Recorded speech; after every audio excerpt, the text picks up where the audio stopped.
Good morning, good afternoon, and good evening, mga kakuripots. Dark Alien K68. Di ba? Mabilisan tayo, okay? So, ito ata yung pinakabago nila. Ewan ko, medyo mabigat siya. At saka nasa around 2,000 pesos ata to.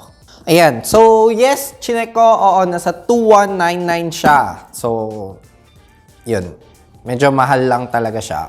So, tara, unbox na natin to. Okay, so available siya in many switches and 2 colors. So lahat na ano pa to. Okay. So ayan. Oh, mukhang may nakauna na sa akin. So may manual. Okay, English naman siya. Nilabas ko na to. And oh, may kasamang switches. Okay, so tapos, may keycap and switch puller. Tsaka yung 2.4 GHz dongle niya. And Type-C cable. Tingnan na muna natin ngayon kung anong switches ang meron siya. Wow! Otemu! Kaya siguro medyo mahal na. Kasi branded na yung switches. Alam ko, last time yung mga ibang Dark Alien na inopen ko, walang brand. Okay? So, Otemu red siya. Tapos, available also in blue and brown. Tulad na sinabi ko. Tapos, ayan, meron siyang kasamang keycap and switch puller. Ito na yung keyboard. Okay, likod muna. So, sa likod, kakaiba. Actually, kakaiba yung itsura niya. Ayan. Paano ba to? Aray! Aray! Okay, para saan ba to? Bakit gumagalaw? Ano ba to? Sinasabit? Saan ba to isasabit? Okay. Talino nung gumawa nito. Sobrang bobo ko lang. Okay. So, ayan. Gets nyo? Oh. Ito na yung kickstand niya. O, diba? Hindi elevated na siyang tatayo. Okay. Pero hindi siya ganun kaslanted. Pero, okay na rin. Diba? Kakaiba. Diba? Natutwist mo to. Okay. So, ayan. Medyo naipit lang ako saglit. Pero, kakaiba. Maganda. Hindi naman maganda, pero di ba matalino yung nag-isip nito. Tapos yun nga, try mode to sa alam ko. Kasi yun nga, may 2.4 GHz dongle siya. Saksak ko na. Actually, not bad tong keyboard na to Feel ko nag-step up sila. Kasi tingnan nyo, itong side andito yung saksakan ng Type-C.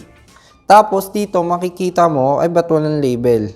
Hindi pa rin talaga ganun ka-consistent. So may isa pa ditong sa tabi, may binuksan na, may nakabukas na.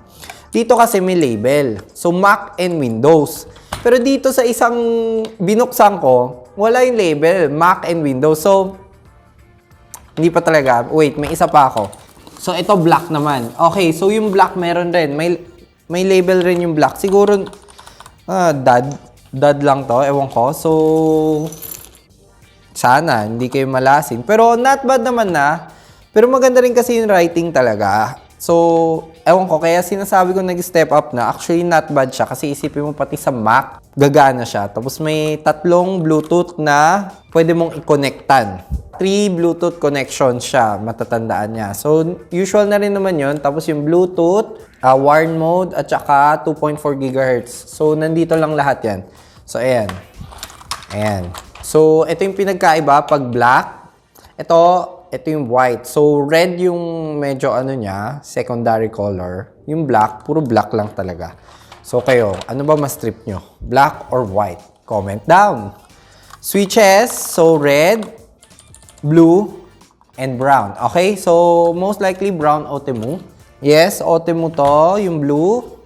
Okay. So, Otemu browns rin. Maganda. Tingnan natin kung ilang pins ang PCB. Okay, so buksan ko tong isa. Yun, 5 pin. Weird lang. Weird yung PCB niya kasi parang yung LEDs niya naka-usli. Parang ngayon lang nakakita ng ganun. Ewan ko. So, ibale, nakikita nyo ba siya ngayon? I-video ko siya. So, weird lang. Pero 5 pin siya. 5 pin hot swap. So, parang ngayon lang ako nakakita ng ganyan. Tapos yung keycaps pala nila, double shot rin. Yes, double shot. Double shot ABS keycaps. Medyo natutuwa lang ako dito. Yun pala yung silbi nun, kaya pala may forehead siyang pula. So, kakaiba. So, yun na. Tara, typing test naman tayo. Typing test ko lang yung reds. Okay. Tapos mamaya i-typing sounds ko na lang yung ibang kulay. Not bad, not bad. Not bad, not bad. Ang ganda ng colors niya. Maganda yung RGB niya.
Not bad yung red. Ewan ko. Hindi maingay pala yung stabs. Yung sa blue lang yung kanina.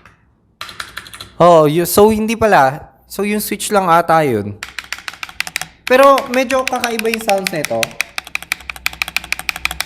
Parang ano bang tawag dyan? Kakaiba. May loop siguro. Tingnan muna natin kung may loop bago tayo mag-proceed dun sa ibang ano. Kasi hindi naman siya masyado maratel. Pero kakaiba lang. Parang ang tinis nung ano. Parang watak! Ganon. Ganon pumalo yung mga yung spacebar eh. Meron. May loop. Kitang-kita pala dito sa spacebar. Yeah. Kasi medyo not bad. Pati yung sound niya, actually dito, not bad. 5-pin pa. So, pwede niyong palitan ng mga 5-pin switches. Tara, punta naman ako dito sa blue switches. Parinig ko lang. Typing sounds lang hindi ko na ita-typing test.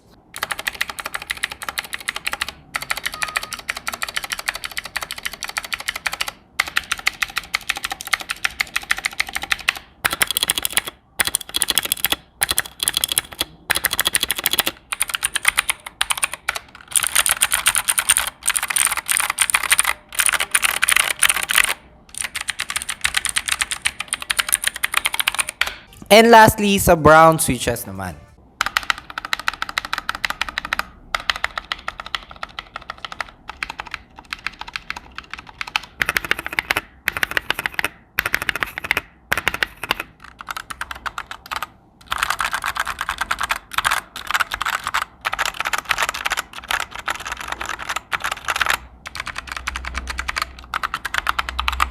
Parang mas tahimik pa yung brown sa red. May iba silang sound, parang mas muted ang brown. Ewan ko. Pero yung blue, maingay talaga, pero not bad Hindi siya yung tunog cheap. Ewan ko, ako lang ba yun? Lalo na yung mga, mga may stabs. Tingnan mo to. Tingnan natin. Sisikat kaya to?